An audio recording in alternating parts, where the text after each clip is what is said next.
Around the midpoint of Jordan Peele's film, Get Out, the film's black hero, Chris, finds himself trapped at his host family's party, punctuated by awkward exchanges with various white strangers.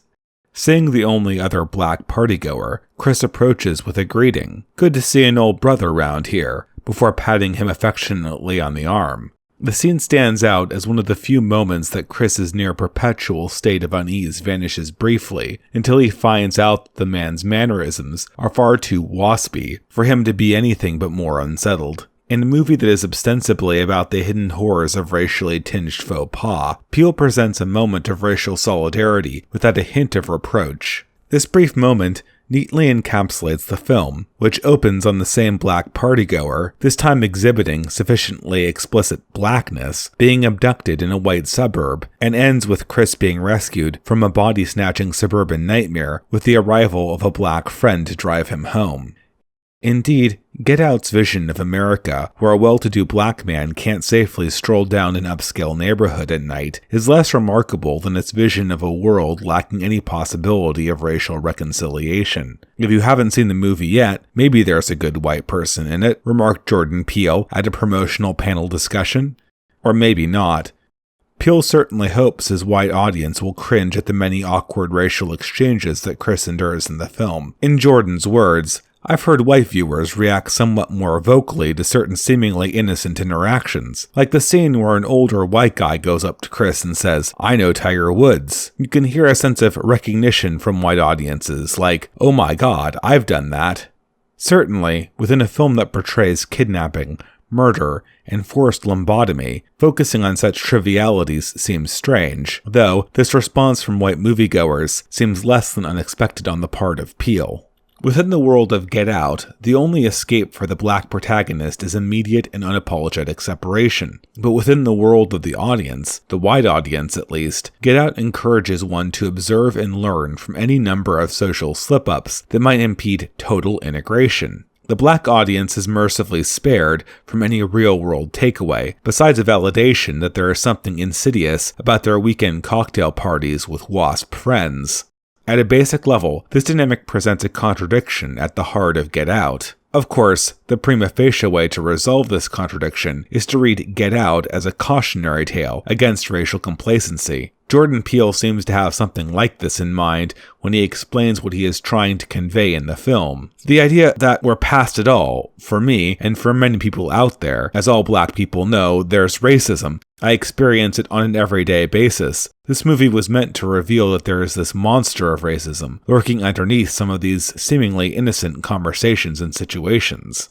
Far from me to say that any explanation of Get Out should be dismissed merely because it adheres glove-like to a convenient narrative, but Peele's explanation of his own film could not be more self-serving. Every character who stumbles over their words into the racist uncanny valley is either white or revealed later to be possessed by someone who is white. Get Out was sold as a scary satire of race relations, but it reveals a general perspective on the world in which Peele eschews even a cursory gesture towards introspection. Every problem arising in the fallout of the American post-racial myth is entirely external to himself and the groups to which he belongs. He needs to do nothing differently, and if he does, it is to be more vigilant in calling out the trespasses of other groups from which he is immutably excluded. Now, a movie reflecting its director's own myopic resentment is nothing new, and the themes expressed in Get Out would certainly be quite at home in niche genres of American filmmaking. But Get Out does not stand isolated from the culture that received it, and mainstream American culture greeted Jordan Peele's film with a megaphone of praise, pronouncing Get Out not just worthy, but great. At the moment I am writing this, Get Out sits at third place on RottenTomato.com's list of 100 greatest movies ever made, behind The Wizard of Oz and Citizen Kane. Critics are not simply acknowledging good technical craft and a well-told story, they are endorsing Peele's vision and message at all levels. Quoting just the top critic blurbs that accompany the near-unanimous positive reviews, one can read the following. Cultural appropriation shifts from problematic to horrific in writer-director Jordan Peele's sharp take on the scary world of stuff white people like.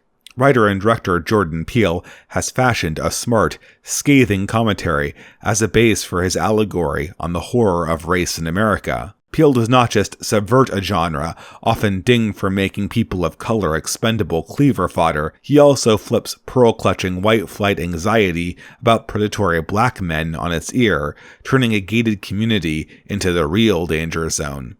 I could post more, but there wouldn't be much point, since by and large, none of the quotes stand distinct from the rest. Among the positive reviews from the mostly white critics, there seems to be a near-unanimous approval of Peele's social critique, but perhaps it is too much to ask that critics detect a lack of self-examination in a film that asks others to examine their role in American race relations. I don't think it would be contentious to say that film critics are predominantly progressive in their worldview, but it is notable that as much as Get Out exists as an open cinematic attack on white progressives, the film has been openly embraced by the community it criticizes. Strangely enough, white progressives read Peele's critique not only as valid, but heroic. Mind you, this is the critique that aims to rip apart the mannerisms of an ethnic group to which white progressives belong, a critique in which one race's yearnings for homogeneity is passed over without a second glance, while another's inability to sufficiently achieve heterogeneity is portrayed as a veil that obscures demonic racism. It is a common observation that white progressives do not live as if their idea of American race relations were true.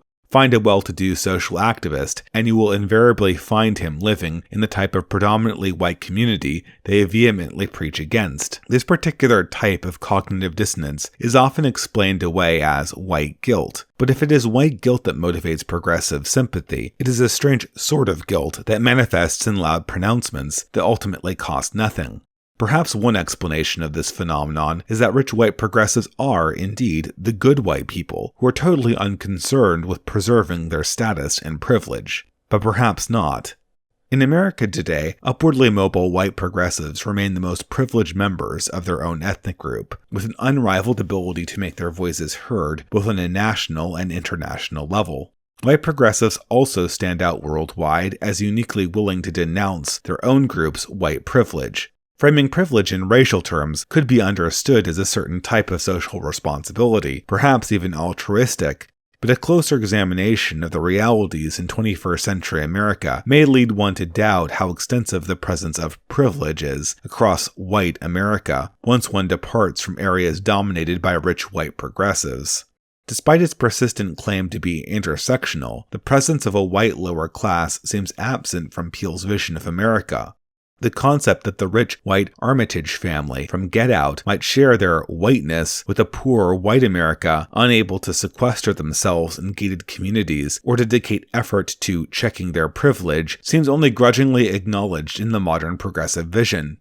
To Peele himself, meaningful class divisions in America are spoken about as if they were a quaint myth from a previous era of American history. Perhaps this is the case, but one can be forgiven for thinking that Jordan Peele is telling his white progressive audience just what they want to hear. Ethnic loyalty is cheap for those who are upwardly mobile, and it is interesting to note that rich progressives are the only party looking to scrap the concept entirely. For great progressive believers living in newly gentrified urban neighborhoods or pastoral suburbia like the Armitage family in Get Out, cultural heritage and even nations can be picked up or abandoned at a moment's notice. Should their dreams not manifest under the circumstances, well, perhaps the grass is greener on the other side. Demographics can change, national and racial boundaries can shift, but wealth will always buy privilege. However, for poorer white people, whose dreams are inevitably anchored to their geography, their nation, and their own bodies, there may, in fact, be no way to get out.